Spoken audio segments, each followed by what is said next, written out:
সম্মানিত দর্শক শ্রোতা, আসসালামু আলাইকুম। দূর দূরান্তের দেশ অথবা দেশের বাইরে থেকে এই মুহূর্তে যেখান থেকে আমার সাথে সংযোগ হয়েছেন, আমি আপন আর যে আপন জীবনের গল্পের নতুন একটা এপিসোডে আপনাকে বরাবরের মতো স্বাগতম জানাচ্ছি।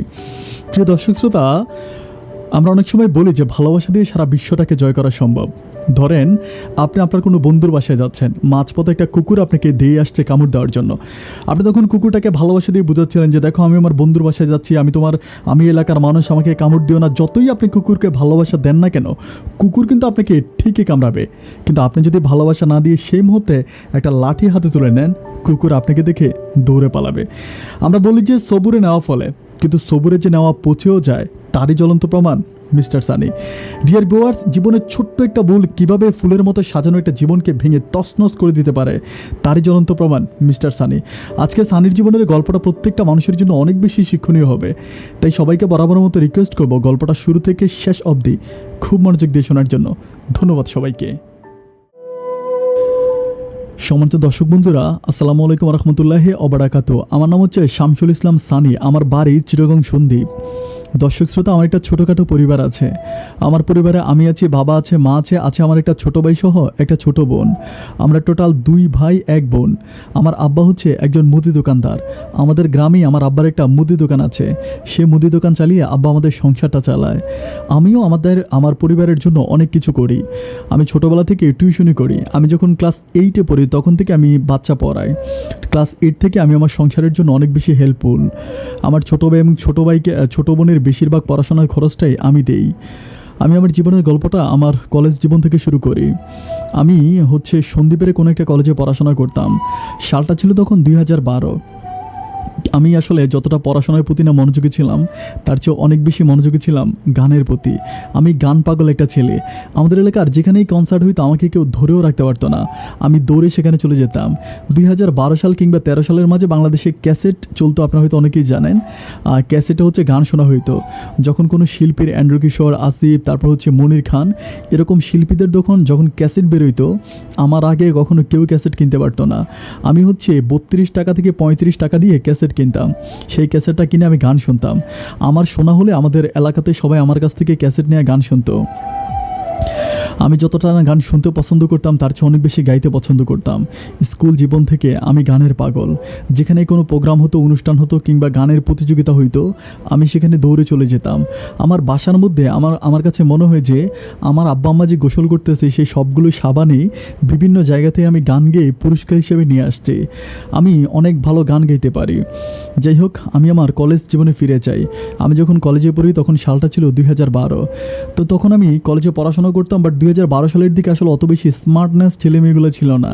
সবাই মোটামুটি পরিবারের প্রতি খেয়াল রাখতো, তারপর পড়াশোনা করতো। আর যেহেতু আমাদের এটা ছিল একটা মোমোশনাল সিটি, তো সেখানে আসলে সবাই গ্রামের মানুষজন। প্রত্যেকটা ছেলেই গ্রাম থেকে এসে পড়াশোনা করে। যারা গ্রামের মানুষ তারা হয়তো জানেন, গ্রামের মানুষগুলো পড়াশোনার প্রতি খুব একটা অ্যাক্টিভ ছিল না সেই সময়। যে যতই বেশি পড়াশোনা করতো না কেন, তাকে মাঠে ঘাটে কাজ করতেই হতো।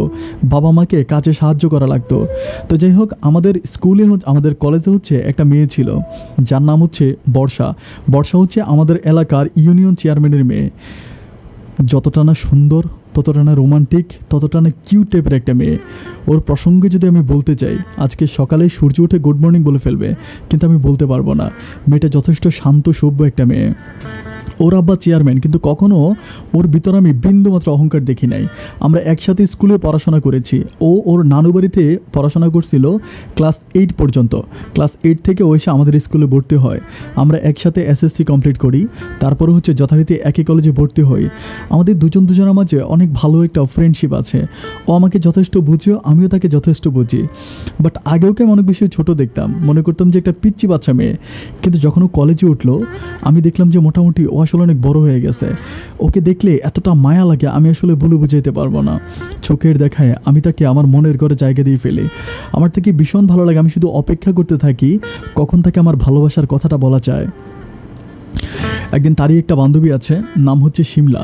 শিমলার কাছে আমি আমার ভালোবাসার কথাটা একদিন শিমলাকে বলি যে শিমলা, বর্ষাকে আমার অনেক ভালো লাগে, তুই কোনোভাবে যদি বর্ষাকে আমার ভালোবাসার কথাটা বলিস তাহলে আমি ভীষণ ভীষণ খুশি হব। তেমনি একদিন হচ্ছে শিমলা তার কলেজে আসছিল, বাট বর্ষা হচ্ছে তার ছোটো ভাই, তার একটা ছোটো ভাই আছে, ছোটো ভাইকে নিয়ে কলেজে আসছিল। তো কেন জানি আসছিল ওই সময় কলেজে ছোটো ভাইকে নিয়ে, এটা আমার ঠিক জানা নাই। তো আসার পরে শিমলা হচ্ছে তার ছোটো ভাইয়ের সামনে, বর্ষার ছোটো ভাইয়ের সামনে আমি যে কথাগুলো শিমলাকে বলেছিলাম সেম কথাগুলো বর্ষাকে বলল। বর্ষা যতই চোখটি মারতেছে, ইশারা মারতেছে যে তুই এখন বলিস না, কিন্তু শিমলা সবগুলো কথাই তার ছোটো ভাইয়ের সামনে বলে দিল। বলে দেওয়ার পরে যথারীতি তার ছোটো ভাই কিন্তু অনেক বেশি পাকনা ছিল। বর্ষার ছোটো ভাই যথেষ্ট পাকনা টাইপের একটা ছেলে ছিল।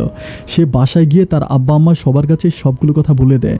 বলে দেওয়ার পরে তার আব্বা আম্মা বর্ষার উপরে ভীষণ ক্ষেপে যায় এবং বলে যদি এরকম করে তাহলে আর এখানে পড়াশোনা করাবে না, যথারীতি তাকে আবারও তার নানু বাড়িতে পাঠিয়ে দিবে। এরপরে বর্ষা কলেজে এসে আমার সাথে ভীষণ রাগারাগি করে। আমাকে বলে যে সানি, আজকে তোমাকে বলতেছি আমরা স্কুল থেকে একসাথে পড়াশোনা করি, তুমি যথেষ্ট আমাকে জানো, শোনো, বুঝো, আর আমিও তোমাকে যথেষ্ট জানি, শুনে, বুঝি। আমাদের মাঝে একটা ভালো ফ্রেন্ডশিপ আছে। আমি চাই না যে তুমি এমন কিছু করো যার জন্য আমাদের ফ্রেন্ডশিপটা নষ্ট হয়ে যায় আর আমার পড়াশোনাটা বন্ধ হয়ে যায়। তখন আমি বললাম যে আমি এমন কি করলাম যেটার কারণে তোমার পড়াশোনা বন্ধ হয়ে যেতে পারে। আমাকে বলে যে তুমি শিমলাকে সেদিন যে কথাগুলো বলেছিলা, শিমলার সব কথাগুলো আমার ছোটো ভাইয়ের সামনে আমাকে বলেছিল, আর আমার ছোটো ভাই বাসায় গিয়ে সবগুলো কথা বলে দিছে। আমি বলি হায় হায় রে আল্লাহ। তো যাই হোক, এরপর থেকে আমি ভয়া তার সামনে ততটা যাই না, ততটা কথা বলি না, কিন্তু দূর থেকে তাকে আমি প্রতিনিয়ত দেখি। মানুষটাকে আমার এত ভালো লাগে আমি বলে বুঝাইতে পারবো না। তার চোখে, মুখে, ঠোঁটে কত যে মায়া, চোখে না দেখলে বিশ্বাস করা যায় না। ওর চোখগুলো অতটা বড় ছিল না, হরিণীর মতো ছোট ছোট চোখ ছিল, নাকটা একেবারে বাঁশির মতো ছিল, ঠোঁটগুলো কমলা ঠোসার মতো ছিল। তার দিকে তাকালে যে কোনো ছেলে তাকিয়েই থাকবে। আমি শুধু ভয় পাইতেছি এটা ভেবে যে আমি বলার আগে যদি অন্য কেউ তাকে ভালোবাসার কথা বলে ফেলে তাহলে তো আমি মরেই যাব। আমি তাকে প্রচুর পরিমাণ গার্ড দিয়ে রাখি। আমি যখনই দেখি সে কারোর সাথে কথা বলে কোথাও যায়, আমি তখন তার পিছন পিছন যাই এবং খুব খেয়াল করে দেখি যে কার সাথে বাইরে সে কী কথা বলে। এভাবে যেতে যেতে আমরা ফার্স্ট সেমিস্টার শেষ করে সেকেন্ড সেমিস্টারে উঠি। যখন সেকেন্ড সেমিস্টারে উঠি তখন সে হচ্ছে কলেজে কম আসে, মানে আগে যেরকম কন্টিনিউ কলেজে আসতো এরকম কন্টিনিউ কলেজে আসে না, মাঝে মাঝে আসে, মাঝে মাঝে আসে না। কিন্তু সে তো আমাকে ভালোবাসে না, যার জন্য আমি প্রেশার দিয়ে বলতেও পারি না যে তুমি কলেজে কেন আসো না। তো আমি একদিন আমার অন্য বন্ধুদেরকে বলতেছি যে ওরা তো আমার অনেক ভালো লাগে, কিন্তু ও যখন কলেজে আসে না তখন আমার কাছে ভীষণ কষ্ট লাগে। ও যদি কলেজে না আসে তাহলে আমি ওকে দেখবো কেমন করে। আমার একটা বন্ধু আছে দুষ্ট টাইপের, যার নাম হচ্ছে রনি আমাকে বলতেছে ও যদি কলেজে না আসে তাও তুই তারা দেখতে পারবি। আমি বলি কেমনে বলতো? ও আমারে বলতেছে ও যেদিন কলেজে আসবে না সেদিন তুই তার বাপের কাছে হচ্ছে চেয়ারম্যান সার্টিফিকেটের জন্য যাবে। তো তখন হচ্ছে ওরা বাড়ি থেকে, তখন আসলে মানে ওই সময় হচ্ছে কোনো চেয়ারম্যানের অফিস ছিল না যেখানে অফিস থেকে হচ্ছে দেওয়া হইতো, চেয়ারম্যান সার্টিফিকেট দেওয়া হইতো। তো যার জন্য চেয়ারম্যান সার্টিফিকেট নেওয়ার জন্য সবাই চেয়ারম্যানের বাড়িতে যাইতো। তো আমি যথারীতি মানে যেদিনও কলেজে আসতো না সেদিন আমি কী করতাম, ওদের বাসার সামনে গিয়ে মানে সাইকেলের বেল দিতাম। যখন সাইকেলের বেল দিতাম বেশিরভাগ ক্ষেত্রে ও বেরিয়ে আসতো। আসলে ও যদি বেরিয়ে আসতো তাহলে আমি বলতাম যে তুমি কলেজে যাও নাই কেন? তো বিভিন্ন সমস্যা দেখা বলতো যে সে যায় নাই। আর যদি অন্য কেউ বেরিয়ে আসতো, ওর মা কিংবা চেয়ারম্যান, ওর কাকা, অন্য কেউ বেরিয়ে আসলে আমি বলতাম যে আমার একটা চেয়ারম্যান সার্টিফিকেট লাগবে।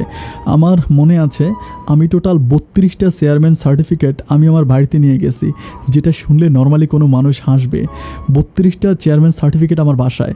আমাদের এলাকার কারো যদি সার্টিফিকেট লাগতো চেয়ারম্যান সার্টিফিকেট, আমি শুধু নাম ঠিকানা লিখে দিয়ে দিতাম, কারণ সিগনেচার করে চেয়ারম্যান অনেক সময় সিগনেচার করেই নাম ঠিকানা না লিখেই দিয়ে দিত। যাই হোক, এভাবে যেতে যেতে দিনের পর দিন আর রাতের পর রাত কাটতেছে, কিন্তু মানুষটার প্রতি আমার ভালো লাগা, ভালোবাসাটা ভিন্নভাবে বেড়ে গেল। তাকে আমার এত ভালো লাগে আমি সেটা বলে বুঝাইতে পারবো না। একদিন দেখা গেলো আমাদের কলেজে হচ্ছে একটা অনুষ্ঠান হচ্ছিল, কিসের জন্য একটা অনুষ্ঠান হচ্ছিল। সেই অনুষ্ঠানে বর্ষা আসছে, তারপরে বর্ষার একটা মামাতো ভাই বর্ষার সাথে আসছে। মানুষটা বর্ষার চেয়ে একটু বড় ছিল। তো সে এসে বর্ষার সাথে বসে, মানে যখন অনুষ্ঠান চলতেছিল পাশাপাশি চেয়ার একেবারে বর্ষার গা ঘেঁষে বসেছে। আমার দেখে এত কষ্ট লাগতেছে, কেন বর্ষার এভাবে মানে গা ঘেঁচে বসবে? আমি কিছুই বুঝতে পারতেছি না। আমি পিছন থেকে আসতেছি, বাট আমি চিন্তা করতেছি কিভাবে বর্ষার কাছ থেকে ওনাকে একটু দূরে নেওয়া যায়। তো আমি কি করি, একটা জুস নিয়ে আসি, মানে জুস আপনারা হয়তো অনেকেই জানেন, জুস না, একটা ক্যান নিয়ে আসি, একটা হচ্ছে কোকা কোলার ক্যান নিয়ে আসি।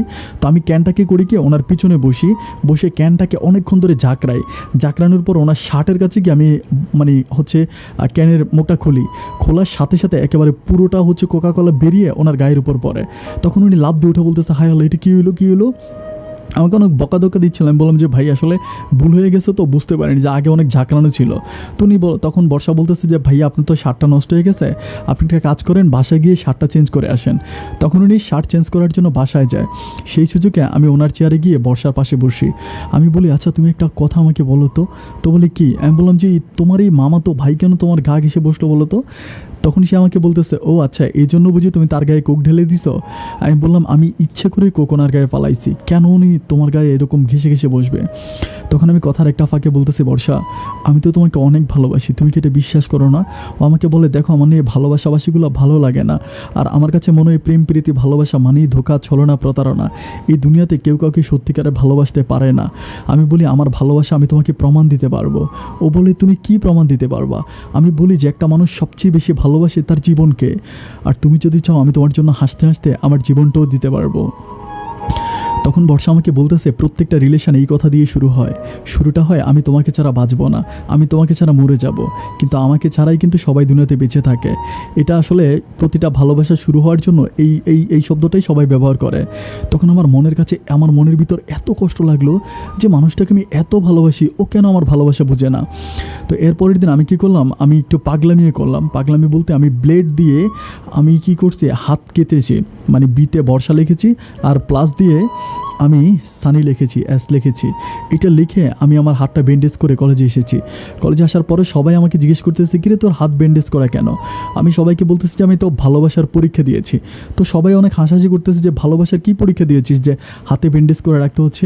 আমি বললাম, কিছুদিন পর ব্যান্ডেজ যখন খুলবো তখনই বুঝতে পারবা যে ভালোবাসার কী পরীক্ষা। বেশ কিছুদিন যাওয়ার পরে আমি কী করে হাতের ব্যান্ডেজটা খুলি। খোলার পরে প্রথমত হচ্ছে আমার কলেজের মোটামুটি সব ছেলেগুলো দেখতে পায়, বর্ষার বান্ধবীও দেখতে পায়। দেখার পরে বর্ষার বান্ধবী এটা দেখে বর্ষাকে গিয়ে বলে যে দেখ, এরকম সানি তোর নাম লিখে প্লাস দিয়ে এস প্লাস বি লিখছে। তখন বর্ষা এসে আমাকে জিজ্ঞেস করে, আমি তোমার হাতটা দেখবো। আমি ফুল হাতা জামা পরি, তো ও যখন আমি দেখতে বলে আমি তখন ওকে দেখাই। দেখে ও বলতেছে, এরকম পাগলামি কেউ করতে পারে? আমি বলি, বর্ষা তুমি তো জানো যে একটা মানুষ সবচেয়ে বেশি ভালোবাসে তার জীবনকে। যে মানুষ ব্লেড দিয়ে হাত কাটতে পারে, সে মানুষ সেই ব্লেডটা দিয়ে তার গলায়ও পৌঁছ দিতে পারে। তুমি যদি আমার এই হাত কাটা দেখে আমাকে ভালো না বাসো, তবে মনে রেখো একদিন আমি সেই ব্লেড দিয়ে আমার গলায় পৌঁছ দিয়ে আমি কবর দেশের বাসিন্দা হয়ে যাব। তুমি আমার কাছে প্রমাণ চেয়েছো বৎসা, আমি প্রমাণ করে দিব আমি তোমাকে সত্যি অনেক অনেক বেশি ভালোবাসি, আর আমার চেয়েও বেশি ভালো এই দুনিয়াতে তোমাকে কেউ বাসতে পারবে না। তখন আমার দিকে তাকায় বলতেছে, এরকম ভালোবাসার পাগলামি করলে কিন্তু আমি আমার নানু বাড়িতে আবারও চলে যাব, আমি এই কলেজে আর পড়াশোনা করব না। আমি তখন তার হাতটা ধরে বলতেছি যে বর্ষা, তুমি যা বলবো আমি তাই করব, কিন্তু তুমি কখন আমাদের কলেজটা ছেড়ে যেও না। তুমি যদি কলেজ ছেড়ে চলে যাও তাহলে আমি সত্যি মরে যাব। এভাবে বেশ কিছুদিন যাওয়ার পরে ওর বান্ধবীরা সম্ভবত ওকে বুঝাইছে যে দেখ, ছেলেটা এত পাগলামি করতেছে, ও তো তোকে সত্যি অনেক বেশি ভালোবাসে। তো আমি যতই বলি ও আমার কোনো কথাই শোনে না। এরপর হচ্ছে আমাদের কলেজে হচ্ছে একটা ক্রীড়া প্রতিযোগিতা হচ্ছিল। তো সেখানে হচ্ছে বিভিন্ন ছেলেরা গান গাইতো। আমি তো আগেই বলেছিলাম যে আমি ছোটোবেলা থেকে গানের একেবারে পাগল ছিলাম। তো এরপরে আমি কি করলাম যে মানে আমাকে হচ্ছে গান গাওয়ার জন্য ডাকা হলো। মানে অনেকে হচ্ছে কম্পিটিশন এখানে জয়েন করছে, বাট আমাকেও জয়েন করা হলো, এখানে গান হবে। তো আমি হচ্ছে সবার পরে, মানে টোটাল হচ্ছে এখানে 6 জন ছিল, 5 জন গান গেয়ে ফেলছেন, 6 জনের জায়গায় আমি গেছি। আমি এমন করুণ একটা গান গাইছি, মানে আধুনিক গান ছিল, একেবারে করুণ। আমার গানটা শুনে কলেজে প্রত্যেকটা ছেলে কান্না করেছে, প্রত্যেকটা মেয়ে কান্না করেছে। সে সময় হচ্ছে মনির খানের একটা খুবই বিরহী একটা গান গেয়েছিলাম। এরপরের দিন বর্ষা আমাকে নিজে ডেকে বলতেছে, জানো সানি, তোমার গানটা না আমি সারাটা রাত তোমার গানটাকে ফিল করেছি। আমি বললাম, কেন আমার গানটাকে ফিল করেছো? আমার কাছে মনে হয় গানের কথাগুলো প্রত্যেকটা তোমার অন্তঃস্থলের কথা। আমি বললাম, চিৎকার করে বলি আমি তোমাকে ভালোবাসি, হাত কেটে বলি আমি তোমাকে ভালোবাসি, গানের ভাষায় বলি আমি তোমাকে ভালোবাসি, চোখের পানিতে বলি আমি তোমাকে ভালোবাসি, কিন্তু আমার ভালোবাসা কে বা শোনে? যাই হোক, আমি জানি আমার ভালোবাসাটা সারা জীবন একতরফাই থেকে যাবে। তখনও আমার হাতটা ধরে বলতেছে যে তোমার ভালোবাসাটা আজকের পর থেকে একতরফা থাকবে না, তোমার ভালোবাসার সঙ্গী হিসাবে আমি সারা জীবন তোমার পাশে থেকে যাব। মনের অজান্তে তখন আমার চোখ দুটো জলে ভিজে যায়। আমি তার হাতটা শক্ত করে ধরে বলি যে সত্যি তুমি আমাকে ভালোবাসো? ও বলে আমি তোমাকে অনেক অনেক অনেক বেশি ভালোবাসি, আমার চেয়ে ভালো এই পৃথিবীতে কেউ তোমাকে বাসতে পারবে না। যাই হোক, আমাদের সম্পর্কটা হাঁটি হাঁটি পা করে একটু একটু সামনের দিকে যাচ্ছে। ও আমাকে যথেষ্ট বুঝে, আমিও তাকে যথেষ্ট বুঝি। আমাদের মাঝে একটা রোমান্টিক সম্পর্ক গড়ে উঠেছে। একটা মুহূর্ত আমি ওরে না দেখলে থাকতে পারি না, আর ও আমাকে না দেখলে একটা মুহূর্তের জন্য থাকতে পারে না। ওদের বাড়ির পাশে হচ্ছে একটা ফুটবল খেলার মাঠ আছে। আমাদের গ্রাম থেকে ওদের গ্রামটা একটু মোটামুটি দূরে আছে। আমি আমাদের গ্রাম থেকে ওদের ওই গ্রামের ফুটবলের মাঠে ফুটবল খেলতে আসি। আমার আসলে ফুটবল খেলাটা মূল টার্গেট না, আমার মূল টার্গেট হচ্ছে ওকে দেখা। আমি কি করি, সবসময় ওদের বাড়ির পাশে হচ্ছে একটা পুকুর আছে, মানে ওদের বাড়ির পাশে হচ্ছে পুকুর, পুকুরের পাড়ে, মানে পুকুরের এই পারে, ও এক পারে হচ্ছে ওদের বাড়িটা, আরেক পারে হচ্ছে মানে ফুটবল খেলার মাঠ। আমি কি করি, সবসময় ফুটবলটাকে লাথি মেরে পুকুরে ফেলাই দিই। যখন পুকুরে ফেলে দিই তখন সবাই হচ্ছে ফুটবল আনার জন্য পুকুরে নামে। সেই মুহূর্তে আমি কি করি, আমি বর্ষাদের বাড়ির পাশে গিয়ে বাড়ির ভিতরে উকি ঝুঁকে মারতে থাকি যে বর্ষাকে দেখি কি না। এভাবে কষ্ট করে আমি আমার ভালোবাসাটাকে আস্তে আস্তে সামনের দিকে নিয়ে যাচ্ছিলাম। যেতে যেতে একটাভাবে হচ্ছে আমাদের কলেজে এই ব্যাপারটা জানাজানি হয়ে যায় যে বর্ষার সাথে আমি রিলেশন করি, বর্ষার সাথে আমার প্রেম আছে। এটা আমাদের কলেজের মোটামুটি সবাই জেনে যায়। আমাদের কলেজের একজন স্যার ছিল, একজন স্যার আমাকে ডাক দিয়ে ব্যাপারটা জিজ্ঞেস করে যে আমি এরকম একটা কথা শুনলাম, কথাটা সত্য কিনা। আমি তখন স্যারকে বললাম যে স্যার, আপনি যেটা শুনেছেন সেটা আমি মিথ্যে বলি না। আমি বললাম যে আপনি যেটা শুনেছেন সেটা সত্যই শুনেছেন। আসলে আমি বর্ষাকে অনেক ভালোবাসি, বর্ষা আমাকে অনেক ভালোবাসে। তখন স্যার বর্ষাকে জিজ্ঞেস করছিল, আমার সামনে বর্ষাকে ডাক দিয়ে জিজ্ঞেস করছিল যে বর্ষা, আমি শুনলাম তুমি নাকি সানির সাথে তোমার কোনো সম্পর্ক আছে। তখন বর্ষা বলে যে না স্যার, সানির সাথে আমার কোনো সম্পর্ক নাই। তখন স্যার আমাকে ওয়ার্নিং দিয়ে দিল যে আজকের পর থেকে যদি আমি আর কখনো দেখি যে তোমরা দুজনে একই বেঞ্চে বসছো কিংবা তোমরা দুজনে কথা বলছো, তাহলে কলেজ থেকে তোমাদের দুজনকে বের করে দেওয়া হবে। আর আমাকে বলতেছে, তুই তো জানিস যে ওর বাবা কতটা ভয়ঙ্কর, এরকম একটা রিলেশন করতে যাবি, দেখা গেল কি যে তোর জন্য তোর পরিবারকে পস্তাতে হবে।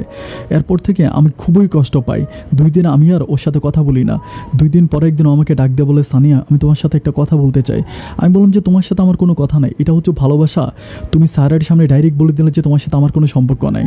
তখন ও আমাকে বলতেছে, তুমি কি জানো এই কথাগুলো স্যারের ছিল? আমি বলি, এই কথাগুলো কার ছিল? ও আমাকে বলে, এই কথাগুলো আমার বাবার ছিল। আমি বলি, তোমার বাবা মানে? ও বলে, হ্যাঁ আমার বাবা আমাদের রিলেশনের ব্যাপারটা পুরোপুরিভাবে জেনে গেছে। আমার আব্বাই স্যারকে দিয়ে তোমাকে প্রশ্ন করাইছে। আমি যদি স্যারের সামনে একটাবার বলতাম যে আমি তোমাকে ভালোবাসি, পছন্দ করি, এর পরদিন থেকে আমার আর কলেজে আসা হতো না, আমাকে আর তোমার দেখা হতো না। আমি বললাম, কি বলো? ও বলে, আমি ঠিকই বলতেছি। আমি বললাম, তাহলে আমি তোমার সাথে দেখা করবো কোথায়, কথা বলবো কোথায়? ও আমাকে বলে, তুমি প্রতিদিন রাতের বেলায় আমাদের বাড়ির পিছনে আইসো, পুকুর পাড়ে বসে বসে আমরা রাতভর প্রেম করব। ওর কথাটা শুনে আমার এত ভালো লাগলো, আমি বলে বুঝাইতে পারবো না। এরপরে যথারীতি সেদিনে রাতের বেলায় আমি ওদের বাড়ির পিছনে আসি পুকুর পাড়ে। রাত আনুমানিক তখন প্রায় 12:30টার মতো বাজে। আমি পুকুর পাড়ে এসে বসে থাকি। রাত 1টার দিকে ও বেরিয়ে আসার পর ওদের পুকুর ঘাটে আমি আরও সারা রাতভর বসে থাকি। আমার এত ভালো লাগে, আমি ওকে বলে বুঝাইতে পারবো না। প্রত্যেক দিন ও আসে, আমরা হচ্ছে পুকুর পাড়ে অনেকগুলো ঢিল মারি। তারপরে পুকুর পাড়ে আমি ওকে জড়িয়ে ধরে বসে থাকি। ঝোপঝাড়ের মাঝে প্রিয় মানুষটাকে নিয়ে রাতের গভীরে বসে থাকতে যে কতই ভালো লাগে, এটা শুধুমাত্র যে করেছে সেই জানে, অন্য কেউ কখনোই ফিলিংসটা বুঝবে না। জোনাকি পোকাগুলো যেন রাতটাকে পাহারা দিচ্ছিল।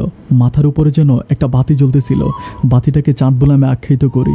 আমি চাঁদের পানে তাকিয়ে আমার ভালোবাসার মানুষটাকে জড়িয়ে ধরে প্রতিটা রাত আমি অন্যরকম একটা সুখ অনুভব করতে থাকি। এভাবে যেতে যেতে কয়েকদিন পরে হচ্ছে ওদের পুকুরের পানিটা যখন একটু শুকিয়ে যায়, তখন বিভিন্ন মানুষ পুকুর পাড়ে হচ্ছে মাছ ধরতে আসে।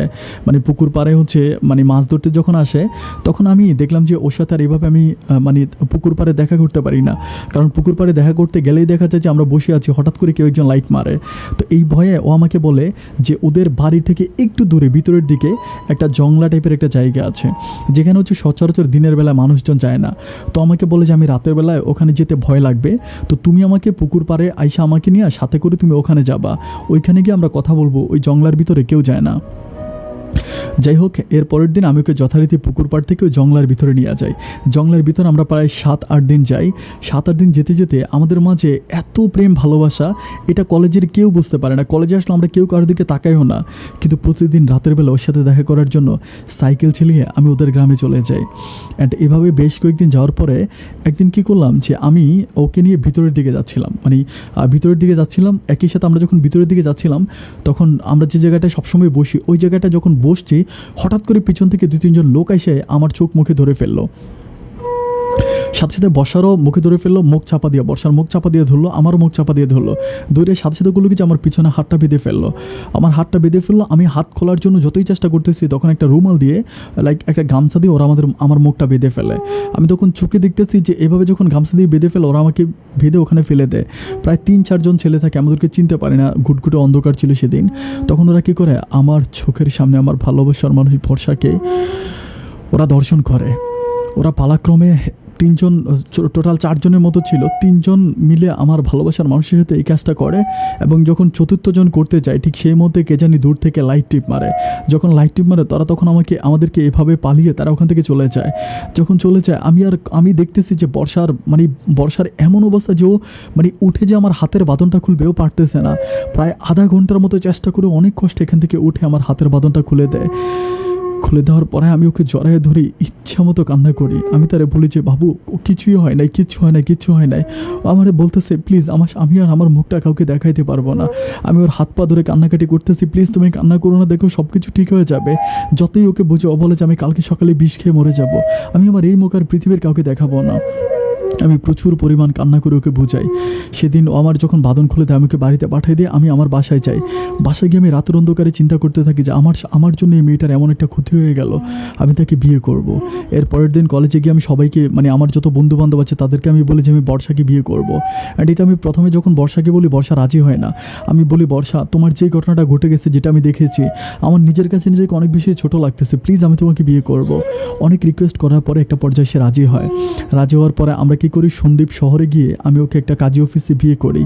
বিয়ে করে প্রায় আমরা 3-4 মাসের মতো এভাবে থাকি। 3-4 মাস এভাবে থাকার পরে আমাদের এরই মাঝে হচ্ছে আমাদের কলেজের 2nd সেমিস্টারের পরীক্ষা শেষ হয়ে যায়। আমরা দুজনেই এসএসসি পাস করি একসাথেই।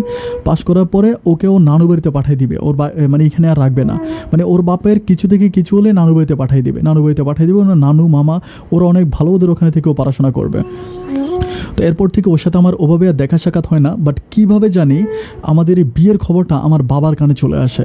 আমার বাবার কানে চলে আসার পরে বাবা একদিন আমাকে জিজ্ঞেস করেছে আমি একটা কথা শুনলাম, কথাটা সত্য কি না। আমি তখন বাবার কাছে অস্বীকার করি। অস্বীকার করার পর বাবা কী করে, আমার হাতটা আমার মায়ের মাথার উপর দিয়ে বলতেছে তুই তোর মায়ের মাথায় হাত দিয়ে বলতো যে কথাটা মিথ্যা। তখন আমি নিচের দিকে তাকিয়ে বলতেছি যে হ্যাঁ বাবা কথাটা সত্য। তখন আমার আব্বা আমাকে বলতেছে তুই কি একটাবার চিন্তা করে দেখছিস ওর বাবার সবাই লেদু চেয়ারম্যান বলে। আমার বলতেছি যে লেদু চেয়ারম্যান কত খারাপের খারাপ, ওর মেয়েরই তুই বিয়ে করছিস, ও তো তোরে মাইরিয়ে ফেলাইবে যদি জানতে পারে। আমি বলি কীভাবে জানবে, কেউ জানবে না। সেদিন আব্বা আমার সাথে অনেক বেশি রাগারাগি করে। এই ব্যাপারগুলো আমাদের আশেপাশের বাড়ির কিছু মানুষ জেনে যায়। আব্বার সাথে রাগারাগির একটা পর্যায়ে আশেপাশের কিছু মানুষ জানে। জানার পরে ঠিক 2 থেকে 3 দিনের মাথায় খবরটা চলে যায় চেয়ারম্যানের কানে। যখন চেয়ারম্যানের কানে চলে যায় তখন চেয়ারম্যান কীভাবে ওর হচ্ছে বর্ষাকে বাসায় আটকায় রাখে। বর্ষাকে জিজ্ঞেস করা হয়, বর্ষা স্বীকার করে না। যখন বর্ষাকে মারা হয়, যখন মারে তখন বর্ষা বলে যে আমি বিয়ে করছি। তো কাজী অফিসের ঠিকানা বলে, তো ওই কাজী অফিসে গিয়ে ওর বাবা হচ্ছে সব কিছু খোঁজ খবর বের করে, তদন্ত বের করে বলতেছে যে হ্যাঁ ওর সাথে আমার বিয়ে হয়েছে। এরপরে ওর বাবা ওর খুবই প্রেশার দিতে থাকে যে ওরে নানু বাড়িতে পাঠিয়ে দিবে, ওইখানে নিয়ে ওকে বিয়ে শাদী দিয়ে দিবে। কিন্তু ওর একটাই কথা, ওকে মেরে ফেললে ও কখনো গ্রাম এ বাড়ি ছেড়ে যাবে না। ও বলতেছে ওর বাবাকে যে আমি ওকে বিয়ে করেছি, ও আমার স্বামী, যদি এখানেই যাইতে হয় আমি আমার স্বামীকে নিয়ে যাব, আমার স্বামীকে ছাড়া আমি কোথাও যাব না। এভাবে যেতে যেতে প্রায় 1 সপ্তাহের মতো তার সাথে আমার কোনো যোগাযোগ নাই। সে তার বাড়িতে, আমি আমার বাড়িতে। 1 সপ্তাহ পরে তার জন্য আমার এত কষ্ট ছিল, আমার বুকটা ছিঁড়ে যাচ্ছিল, আমার কলিজাটা কেঁপে উঠলো। আমি সেদিন কী করলাম, বাধ্য হয়ে চেয়ারম্যানের বাড়িতে বিকালবেলা গেলাম। যে আমি বাড়ির ভিতরে ঢুকে ওরে ডাকতেছে। যখন 2-3টা ডাক দিলাম ঠিক ওই সময় চেয়ারম্যান বেরিয়ে এসে আমাকে বলতেছে কিরে তুই এখানে। আমি বললাম আমি একটু বর্ষার সাথে দেখা করতে আসছি। আমার বলতেছে তোর সাহস তো কম না, তুই আমার বাড়ির উঠানে এসে আমার মেয়ের নাম ধরে ডাকতেছিস। এটা বলেও আমার কলার চাইপা ধরে ওর বাবা ধরে আমাকে হচ্ছে ওদের একটা গাছ থাকে, একটা নারিকেল গাছ, উঠানে নারিকেলের গাছের সাথে আমাকে পিচমোড়া বাঁধিয়ে দেয়। চেয়ারম্যানের বাড়িতে কিছু ছেলে থাকে, ওরা যে যার মতো করে আমাকে মারতেছে। খবর চলে আসে আমার বাবার কানে। যখন খবরটা আসে তখন আমার আব্বা কী করে, আমাদের এলাকাতে আরও 2-3 জন মানুষ নিয়ে ওদের বাড়িতে ওদের গ্রামে আসে, চেয়ারম্যানের বাড়িতে আসে। চেয়ারম্যানের বাড়িতে আসার পরে চেয়ারম্যান অকথ্যভাষে আমার বাবাকে আমাদেরকে প্রচুর পরিমাণ গালাগালি করতে থাকে। তখন আমার আব্বার সাথে আমাদের এলাকার হচ্ছে একজন উনি একটু নামি দামি মানুষ, মোড়ল মানুষ, ওই মোড়লটা কী করে থানায় ফোন দেয়। থানায় ফোন দেওয়ার পরে প্রায় আধা ঘন্টা 1 ঘন্টার মাঝে হচ্ছে পুলিশ চলে আসে। পুলিশ আসার পরে পুলিশ এখানে আমার হাতের বাঁধন খুলে এখানে একটু ঘরোয়া পরিবেশের মতো দরবার হয়। 4 জন পুলিশ থাকে, তারপরে হচ্ছে ওর বাবা থাকে, এরকম সবাই থাকে। থাকার পরে পুলিশ ওকে ডাক দেয়, মানে ডাক দিয়ে ঘর থেকে ডাক দিয়ে আনে। ডাক দিয়ে আনার পর সবার সামনে বর্ষাকে জিজ্ঞেস করা হয়, আচ্ছা মা, তুমি যে ছেলেটাকে বিয়ে করছো এটা কি সত্যি? বর্ষা বলে সত্যি। তো মেয়েটা বলতেছে যে তুমি কি তাকে মানে পুলিশ বলতেছে বর্ষাকে যে তুমি কি ছেলেটাকে ভালোবাসো? তখন বর্ষা বলতেছে হ্যাঁ, আমি তাকে ভালোবাসি। তখন পুলিশ বলতেছে তুমি যদি এই ছেলেটাকে সাথে চলে যেতে বলি তুমি কি চলে যাবা? তখন ও বলতেছে হ্যাঁ, চলে যাব। তখন ওর বাবা সবার সামনে দাঁড়ায় বলতেছে, আমার মেয়ে যদি আমার বাড়ি থেকে চলে যায় তাহলে আমি আপনাদের সবার সামনে ওয়াদা করলাম যে আমার মেয়েকে আমি ত্যায্য করে দিব। যদি ও কোনোদিন আমার বাড়ি থেকে একবার চলে যেতে চায় তাহলে সে চলে যাক। আমি আমার মনকে বুঝাবো যে আমার মেয়ে ত্যায্য হয়ে গেছে। এটা বলার পরে বর্ষা কাঁদতে কাঁদতে ওর বাবার কাছে যায়, কিন্তু ওর বাবা ওকে ধাক্কা দিয়ে ফেলে দেয়। যখন ধাক্কা দিয়ে ফেলে দেয় তখন আমি যাই, আমি আমার হাত ধরে উঠানোর পরে পুলিশ যখন ওকে জিজ্ঞেস করে যে তুমি কি চলে যাবা তোমার স্বামীর বাড়িতে, তখন বর্ষা বলে যে হ্যাঁ, আমি আমার স্বামীর বাড়িতে যাব। সেদিন বর্ষাকে নিয়ে আমি আমার বাড়িতে আসি। বাড়িতে আসার পরে চেয়ারম্যানের অত্যাচারে আমরা এলাকাতে থাকতে পারি না। বিভিন্ন চেয়ারম্যানের লোকজন এসে আমাদের ঘর বাড়ি ভাঙাভাঙি করে, আমাদের বাড়িতে ঢিল মারে, বিভিন্নভাবে আমাদেরকে অত্যাচার অবিচার করতে থাকে। একটা পর্যায়ে আমার আব্বা কী করে যে এভাবে যখন অত্যাচার করতে থাকে আমার আব্বা চিন্তা করতেছে যে আমার নানু বাড়িতে চলে যাবে। তখন আমার আব্বা কী করে আমাদের এই চেয়ারম্যানের বাড়িতে আমাদের এই গ্রামে যে জায়গাটা আছে সেই জায়গাটা আব্বা বিক্রি করে। আব্বা যথারীতি কিছু জায়গা কিনে হচ্ছে আমার নানু বাড়িতে জায়গা কিনে আব্বা ওখানে সেট হয়ে যায়। আর আব্বার যে দোকানটা ছিল আব্বা এই দোকানটা বন্ধ করে দিয়ে আমরা যেখানে বাড়ি বানাইছি সে বাড়ির সামনে আব্বা আরেকটা দোকান দেয়। এভাবে আমরা চেয়ারম্যানের কাছ থেকে কোনোভাবে হচ্ছে রেহাই পাই, কারণ চেয়ারম্যানের ছেলেগুলা আমার বোনকে রাস্তা থেকে উঠাই নিয়ে যাওয়ার জন্য চেষ্টা করতো, আমার ভাইকে রাস্তার মধ্যে মারতো। এরকম করতে করতে যাক আমরা মোটামুটি একটু সেটেল হই। কিন্তু তখন আমার আব্বার দোকানটা ওইখানে অতটা ভালো চলে না যতটা আমাদের গ্রামে চলছিল। তখন আমার আব্বা সিদ্ধান্ত করতেছে যে সে আমাকে বিদেশ পাঠিয়ে দিবে। তো আমার কিছু মামা আছে, আমার 2টা মামা হচ্ছে কাতারে থাকতো। তারা বলতেছিল যে ঠিক আছে আমরা ভাগনাকে কাতারে নিয়ে আসবো। তো আমি পাসপোর্ট করে ওদেরকে পাসপোর্ট জমা দিই, কাগজপত্র জমা দেওয়ার পরে ওরা প্রায় 6 মাসের মাথায় আমার ভিসা লাগে। বাট 6 মাস আমার বর্ষার সাথে মিলামিশা হয়, সব কিছু হয়, কিন্তু আমাদের ঘরে কোনো সন্তান আসে না। যাই হোক 6 মাস পরে বর্ষা আমার আব্বা আম্মার সাথে থাকে। আমি কি করি, আমার মামাদের কাছে চলে যাই কাতারে গিয়ে আমি মোটামুটি আমার পজিশনটা খুব ভালোই ছিল। আমাদের মামা চকলেট দোকানে চাকরি করতো, সেই চকলেট দোকানে আমাকে সরাসরি কাজ দেয়। আসলে বিদেশ গিয়ে প্রথমত মানুষ হয়তো অনেক বেশি কষ্ট পায়, কিন্তু আমার বিদেশটা অতটা কষ্টের ছিল না। আমি মোটামুটি সুখ শান্তিতেই ছিলাম। যাওয়ার পরেই হচ্ছে আমি চকলেট দোকানে চাকরি পাই অ্যান্ড চকলেট দোকানে কাজ করি। মাস শেষে আমার 45,000 টাকা বেতন হয়, থাকা খাওয়া সব কিছু মালিকের। আমার রাতগুলো অনেক ভালোই কাটতেছিল। আমার জীবনে মোটামুটি একটু শান্তি ফিরে আসে। আমি প্রতি মাসে বর্ষার জন্য টাকা পয়সা পাঠাই, সবার জন্য টাকা পয়সা পাঠাই, মোটামুটি সবাই আমাকে অনেক বেশি ভালোবাসে। বাট আমার মামা একদিন আমাকে বলতেছে, আমার বড় মামা যার নাম হচ্ছে শফিক, আমার শফিক মামা আমাকে বলতেছে যে শোন সানি, তোর একটা কথা বলি, কিছু মনে করিস না, তুই তো প্রেম করে বিয়ে করছিস আর তোর বউকে তো তার শ্বশুর শাশুড়ি ত্যায্য করে দিয়েছে। তুই যদি একটা ভালো চাস তাহলে তুই কখনো তোর বউয়ের অ্যাকাউন্টে বা বউর নামে কোনো টাকা পয়সা পাঠাইস না। আমি একটা ব্যাপার বলে রাখি, আমি কিন্তু বিদেশ আসার সময় বর্ষার নামে একটা অ্যাকাউন্ট করছিলাম। তো আমি কিন্তু প্রথমে 3-4 মাসের টাকা বর্ষার অ্যাকাউন্টে পাঠাইছি। এরপরে মামা যখন আমাকে এই কথাগুলো বলতেছে যে তুই বর্ষার অ্যাকাউন্টে টাকা দিস না, কারণ বলা তো যায় না যে কোথা থেকে কোথায় বিপদ হয়ে যেতে পারে, তুই টাকা পয়সা তোর বাবার কাছেই দে, কারণ তোর বাবা তোর জন্য অনেক বেশি সেফ। তখন আমি চিন্তা করলাম যে আসলে নারীদেরকে অতটা বিশ্বাস করতে নাই, বর্ষা আমার জন্য যত কিছুই করুক না কেন। তো মামাদের কথা শুনে আমি এরপরে আর বর্ষার অ্যাকাউন্টে টাকা পাঠাই না। বাট এটা নিয়ে বর্ষা আমার সাথে খুব রাগারাগি করে। আমি তাকে বলি যে তোমার খরচের টাকা তো আমার আব্বা আম্মা তোমাকে দিচ্ছে, তাই না? যদি না দেয় তুমি আমাকে বলো, আমি তোমাকে হচ্ছে খরচের কিছু টাকা বিকাশ কিংবা অন্য কোনো মাধ্যমে পাঠাবো। কিন্তু আমাকে বলতেছে যে আমার কোনো টাকার দরকার নাই, তুমি যে আমাকে বিশ্বাস করো না, এটাই আমার সবচেয়ে বেশি কষ্ট লাগতেছে, যে আমি যার জন্য এত কিছু করলাম সে আমাকে বিশ্বাস করে না। আমি বললাম যে আমি তোমাকে বিশ্বাস করে ভালোবাসি, কিন্তু দেখো আমি যদি তোমার অ্যাকাউন্টে টাকা দিই তাহলে মামারা আমার সাথে খুব বেশি রাগারাগি করে, শুধু মামাদের মন রক্ষাতে আমি টাকা আব্বার অ্যাকাউন্টে পাঠিয়ে দিতেছি, তুমি কিছু মনে করো না। এভাবে যেতে যেতে বেশ কিছুদিন কেটে যায়, প্রায় 2 বছর কাটে। 2 বছর পরে আমি আবারও বাংলাদেশে আসি। বাংলাদেশে এসে আমি 3 মাসের মতো থাকি। 3 মাস থাকার পর আমি আবারও হচ্ছে কাতারে যাই। কাতারে গিয়ে মোটামুটি আমি তখন ভালো টাকা আর্ন করি, মাসে প্রায় 60,000-70,000 টাকার মতো ইনকাম করি। অ্যান্ড সব টাকাই আমি আমার আব্বার অ্যাকাউন্টে দিই। অ্যান্ড আমি টোটাল বিদেশ করে হচ্ছে 6 বছর। 6 বছর 7 মাস আমি টোটাল বিদেশ করি। তো মোটামুটি আমার আব্বার অ্যাকাউন্টে অনেক টাকা হয়ে যায়। তখন বর্ষা আমাকে বলতেছে যে এত কষ্ট করে বিদেশ করার কি দরকার, তুমি একটা কাজ করো, তুমি দেশে চলে আসো। বাবা যে দোকানটা দিছে ওই দোকানটা মোটামুটি এখন অনেক ভালো চলে, তুমি এটা হচ্ছে টিনের ঘরটা ভেঙে তুমি ওখানে একটা বিল্ডিং করো, আর একটা বিল্ডিং করার পরেই দেখবে যে ব্যবসাটা অনেক ভালো চলবে। একটা বিল্ডিং করো আর আশেপাশে কিছু অন্য কিছু দোকান টোকান দাও, দেখবে অনেক ভালো চলবে।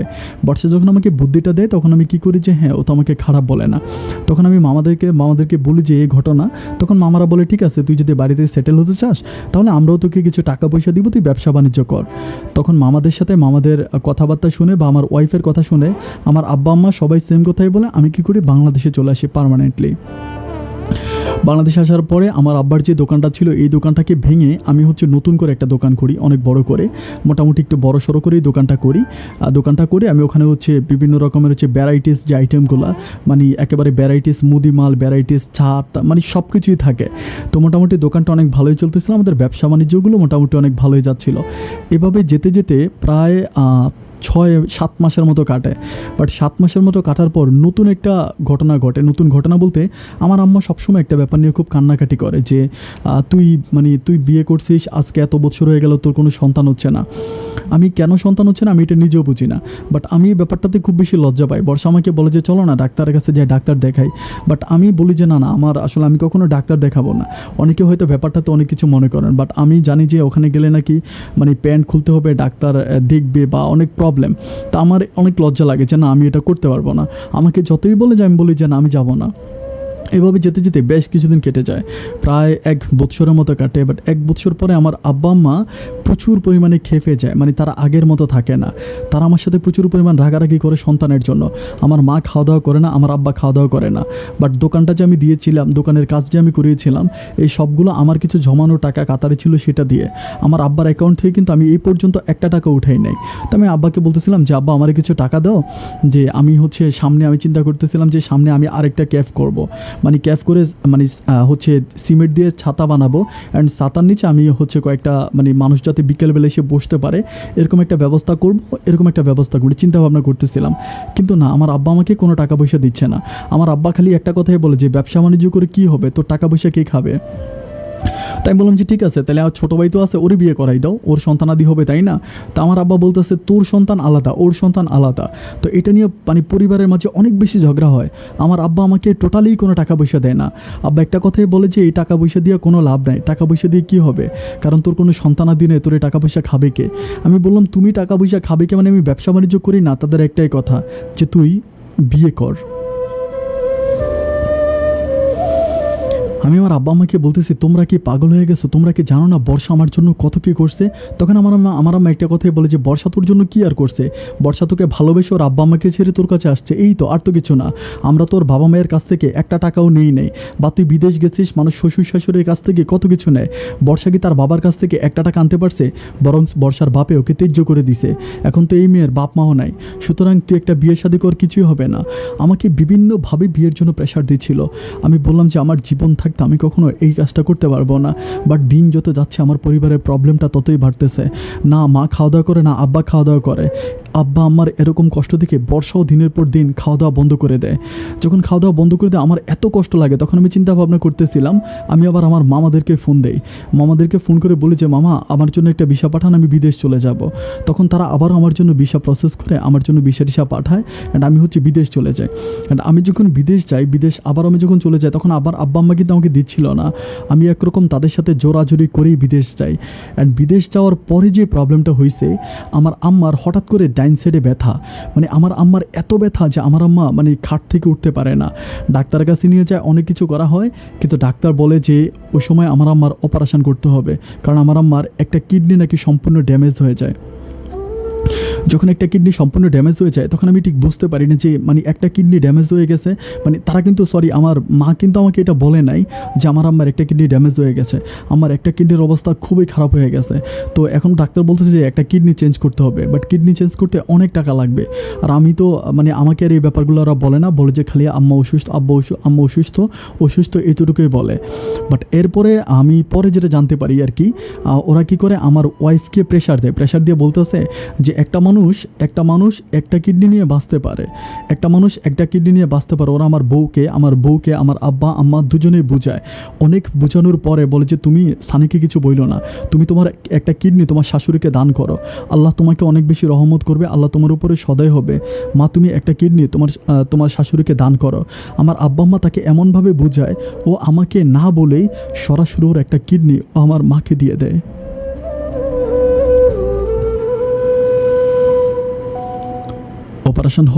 অপারেশন সাকসেস হয়, কিন্তু ওর কিডনিটাও দিয়ে দেয়।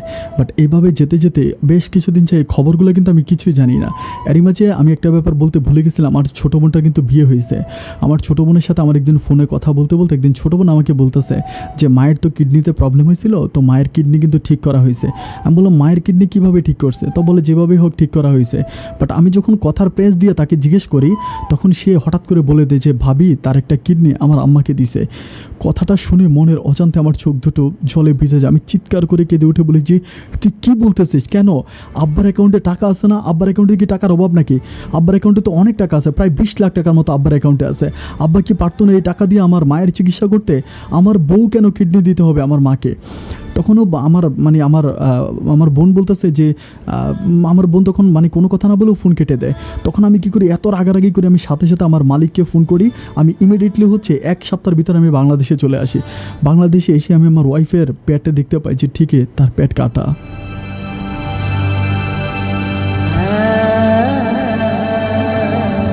তখন পরিবারের মাঝে আমার অনেক বড় ঝগড়া লেগেছে। আমার আব্বা আম্মার সাথে আমি কথা বলি না, অনেক রাগারাগি করি।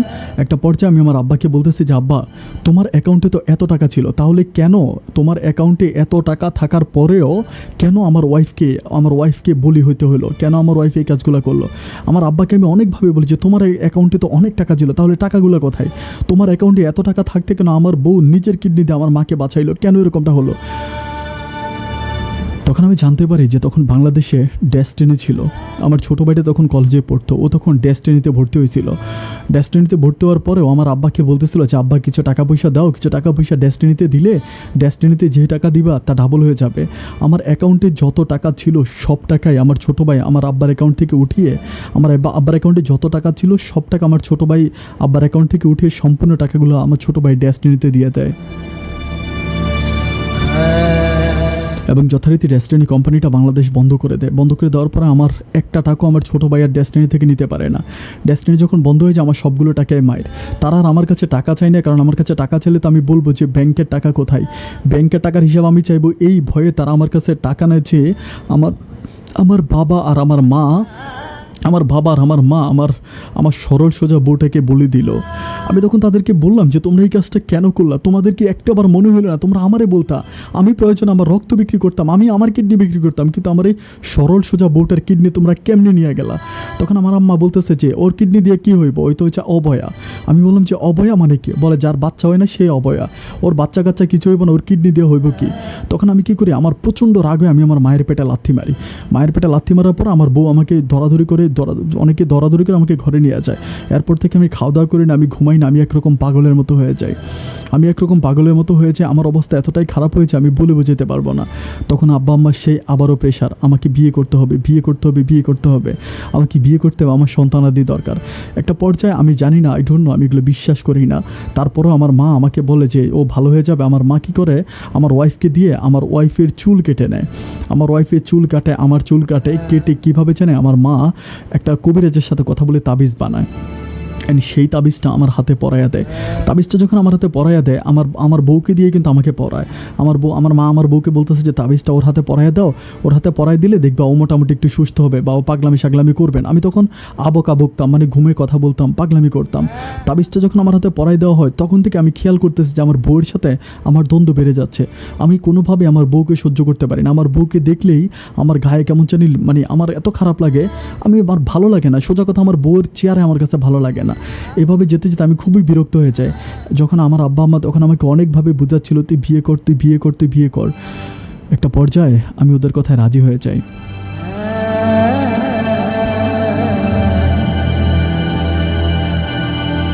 আমি তখন নিজে এসে আমার বউকে বলতেছিলাম যে দেখো, আমার তো একটা সন্তান দরকার, কারণ হচ্ছে আমি আমি একটা সময় মরে যাব, আমি একটা সময় বয়স্ক হব, বা বয়স্ক হলে আমাকে কে দেখাশোনা করবে, আমার সন্তান দরকার। আমি জানি না এই কথাগুলো আমি কীভাবে তাকে সেদিন বলেছিলাম। আমি বর্ষাকে এই কথাগুলো বলার পরে বর্ষা আমাকে নিজে বলেছে ঠিক আছে তুমি বিয়ে করো। তারপর আব্বা আম্মা আমার জন্য মেয়ে দেখে, মেয়ে দেখার পরে আমার আমার হচ্ছে আমার বিয়ে হয়।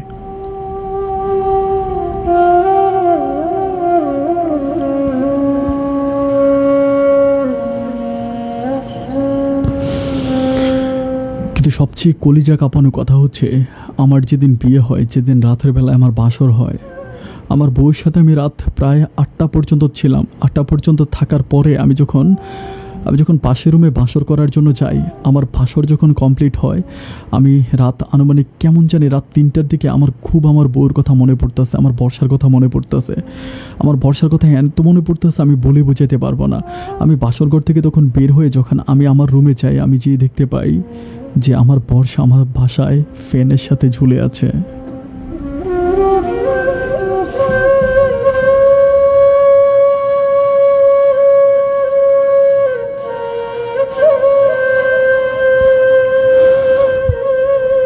আমি তখন চিৎকার করে বর্ষার পায়ে ধরে চিৎকার করে কেঁদে উঠে। তখন আমার নতুন বউ, তারপরে বাকিরা সবাই দৌড়াদৌড়ি করে যায়। যাওয়ার পরে বর্ষাকে হচ্ছে মানে ফ্যানের স্ট্যান্ড থেকে নামানো হয়, নামিয়ে আমি ওকে শোয়ানো হয়। সকালবেলা থানা থেকে পুলিশ আসে, ওর বাবা আসে, ওর বাবা আসে আইসা মোটামুটি ওর বাবা সরাসরি বলেছে আমি নাকি ওনার মেয়েকে মারছে, কিন্তু পুলিশ ময়না তদন্ত করে দেখতে পায় যে না, ওকে হচ্ছে ও হচ্ছে মারা গেছে আত্মহত্যা করে। ওর বাবা অনেক চেষ্টা করে আমাকে ফাঁসানোর জন্য, কিন্তু ওর বাবা আসলে ওরকমভাবে কিছুই করতে পারে নাই। মোটামুটি আল্লাহ আমাকে রহমত করছিল। বর্ষা মারা যাওয়ার পর থেকে আমি বুঝতে পারতেছিলাম না, যে আমার কাছে মনে হচ্ছে আমার পৃথিবীটা যেন ভেঙে গেছে। আমি কোনো কিছুই করতে পারতেছিলাম না। আমি আমার নতুন বউয়ের সাথে কোনোভাবেই ম্যাচিংও ছিলাম না। তারপরও বাবা মায়ের মুখের দিকে তাকিয়ে সবার কথা শুনে পরিবারের চিন্তাভাবনা করে আমি আমার বউয়ের সাথে থাকতেছি। বাট থাকতে থাকতে আমি আমার বউয়ের সাথে প্রায় 8 মাসের মতো থাকতেছি, কিন্তু তখনও আমার বউয়ের ঘরে কোনো সন্তান হচ্ছে না। যখন সন্তান হচ্ছে না, তখন আমার বাবা মা বলতেছে যে এবার আমাকে ডাক্তারের কাছে নিয়ে যাবে। তখন আমি একরকম অ্যাবনর্মাল থাকি, মানে আমি কারোর সাথে কথা বলি না, মানে অতটা কিছু করি না, আমাকে যা করতে বলে আমি তাই করি, বাট একরকম পাগলের মতো থাকি। তখন আমাকে ডাক্তারের কাছে নিয়ে যায় এবং ডাক্তার আমার পরীক্ষা নিরীক্ষা করে আমাকে বলতেছে যে প্রবলেমটা মূলত আমি কখনো বাচ্চার বাবা হতে পারবো না, আমার বড় ধরনের একটা রোগ আছে, অনেক বড় ধরনের একটা রোগ আছে, আমি কখনো বাবা হতে পারবো না। এরপরও ডাক্তার আমাকে কিছু ওষুধ দেয়, বলে যে ওষুধগুলো খেলে হয়তো আপনার সন্তান হতে পারে। কিন্তু আমি ওষুধগুলো দীর্ঘদিন প্রায় 1.5 বছরের মতো ওষুধগুলো আমি খেয়েছি, কিন্তু আমার কোনো সন্তান হয়নি।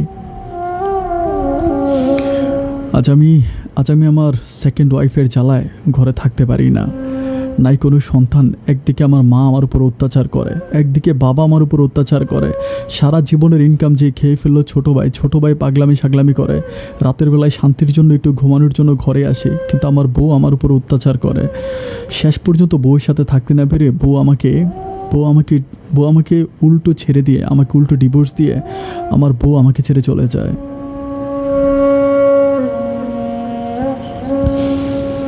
সবশেষ আমার ছোটো ভাই বিয়ে করেছে।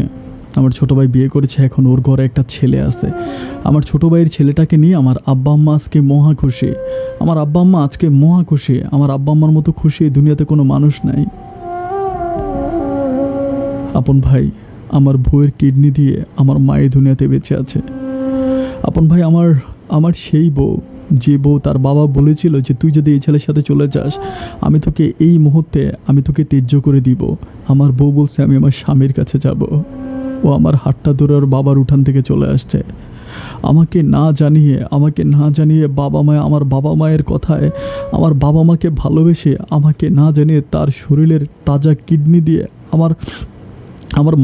আমার মাকে বাঁচিয়েছে। সবশেষ আমার সেই মা বাবার ষড়যন্ত্রে শেষ পর্যন্ত সে ফাঁসি দিয়ে দুনিয়া ছেড়ে চলে গেছে। আপন ভাই আমি জানি না আমি আমার এই জীবনে আমার বউকে আর কখনো দেখতে পাবো কিনা। আমি একটা কথা বলি, হয়তো আপনি এটা বিশ্বাস করবেন না, আমি এখনও একটা রাত ঘরে ঘুমাই না। আমি কবরস্থানে আমার বউয়ের পাশে একটা হচ্ছে বিছনা করে আমি সবসময় ওখানে ঘুমাই। এখন এলাকাতে আমি সবার কাছে পরিচিত সানি পাগল নামের। আপন ভাই, আপনি যদি কখনো সন্দ্বীপে আসেন, আমি আপনাকে আমার এলাকার ঠিকানাটা দিলাম, ওখানে আইসেন। আপনি যদি সানি বলেন তাহলে কেউ চিনবে না, কিন্তু আপনি যদি সানি পাগলা বলেন তাহলে এলাকার সব মানুষ আমাকে চিনবে, আমাকে দেখাই দিবে যে আমি কোথায় থাকি। আজ আমি শেভ করি না, চুল কাটি না। আপন ভাই, মোবাইল একটা আমার কাছে আছে। অনেক সময় আপনার লাইভ স্টোরিগুলো আমি শুনে আমার কাছে খুব ভালো লাগে। বাইরে আমি আমার জীবনের গল্পটা আপনাকে লিখে পাঠালাম। আমি গরিব মানুষ, পাগল মানুষ, জানি না আমার গল্পটা আপনি প্রচার করবেন কি না। যদি আমার এই কথাগুলো মানুষ শুনতে পায় তাইলে আমি অনেক খুশি হব ভাই, আমি অনেক খুশি হব ভাই। আজও 5 ওয়াক্ত নামাজ পড়ে আমি আমার বউয়ের জন্য দোয়া করি। আপন ভাই, আপনার কাছে ভিক্ষা চাই, যদি আপনি আমার জীবনের গল্পটা প্রচার করেন তাহলে সবার কাছে বলবেন সবাই যেন আমার বর্ষার জন্য দোয়া করে। আপন ভাই, এই জন্য আমি তো বর্ষাকে আমি আর পেলাম না। আমি শুধু অপেক্ষা করতেছি কত দ্রুত মরতে পারি। যত দ্রুত মরতে পারবো আমি তত দ্রুত আমার বর্ষার কাছে পৌঁছাতে পারবো। আমি যাতে আমার বর্ষার কাছে দ্রুত পৌঁছাইতে পারি, এই জন্য আপনি দোয়া করবেন ভাই। আপনি অনেক ভালো থাকবেন।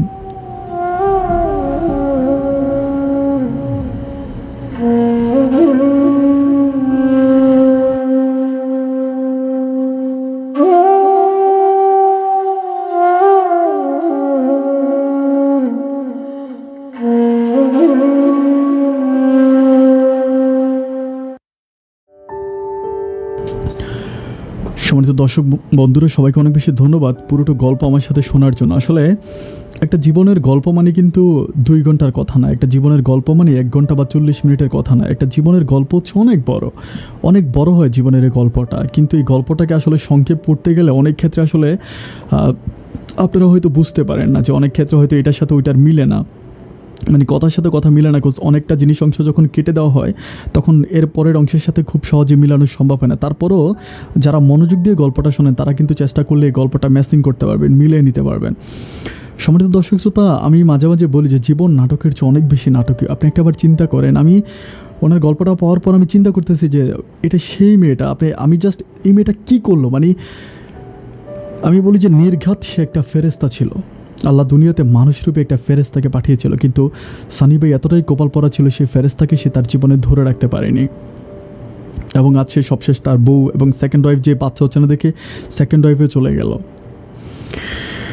যাই হোক দর্শক শ্রোতা, আমি কোনো বাবা মাকে ছোট করি না। বাবা মা আমাদেরকে লালন পালন করে বড় করেছে, কিন্তু আই ডোন্ট নো, মাঝে মাঝে আমার কাছে এমন কিছু স্টোরি চলে আসে যে মনের অজান্তেই কেন জানি কিছু বাবা মায়ের প্রতি আমার ঘৃণা জন্মায়েছে। আই ডোন্ট নো যেটা কেন হয়।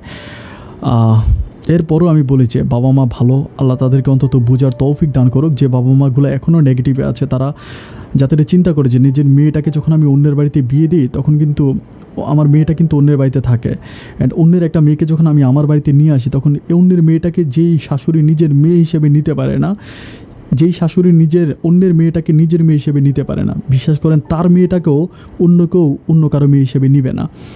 আপনি অন্যের মেয়েটাকে আপনার বাড়িতে এনে যেভাবে কষ্ট দিবেন, সেম আপনার মেয়েটাও অন্য কারো সংসারে গিয়ে সেম কষ্টটাই পাবে। যেটা হচ্ছে গল্পের একটা ফাঁকে সানি ভাই বলেছিল তার বোনের অবস্থা, তার বোনের সংসারটাও কিন্তু মোটামুটি খুবই কঠিন অবস্থা, যে কোনো সময় সংসারটা ভেঙে যেতে পারে, খুব খারাপ অবস্থা। প্রতিদিনই স্বামী ওনার বোনকে মারে। এটা নিয়ে অনেক দরবার হচ্ছে ওদের পরিবারে, যেটা আমি স্কিপ করে গেলাম, আপনাদেরকে বলি না, গল্প অনেক বেশি লম্বা হয়ে যেত। যাই হোক, সবাইকে অনেক বেশি ধন্যবাদ। অ্যান্ড সবার কাছে আমি আবারও আমার ব্যক্তিগতভাবে দোয়া চাচ্ছি, সানি ভাইয়ের বউর জন্য দোয়া করবেন, বর্ষার জন্য দোয়া করবেন, আল্লাহ যেন বর্ষাকে জান্নাতবাসী করে। উনি তো আত্মহত্যা করেছে, তারপরও আল্লাহ চাইলে আল্লাহ অনেক কিছুই করতে পারে। সৃষ্টিকর্তার সব কিছুই সম্ভব। উনি চাইলে হয়তো মেয়েটাকে মাফও করে দিতে পারে। আমি দোয়া করি, আমি হাত তুলে আল্লাহর কাছে দোয়া করি আল্লাহ যেন মেয়েটাকে মাফ করে জান্নাতবাসী করে। সবাই অনেক ভালো থাকবেন, সুস্থ থাকবেন। সম্মানিত দর্শক শ্রোতা, অন্য কোনো দিন অন্য কারো জীবনের গল্প নিয়ে, জীবনের গল্পে এই অনুষ্ঠানে আমি আবারও হাজির হয়ে যাব। আসসালামু আলাইকুম।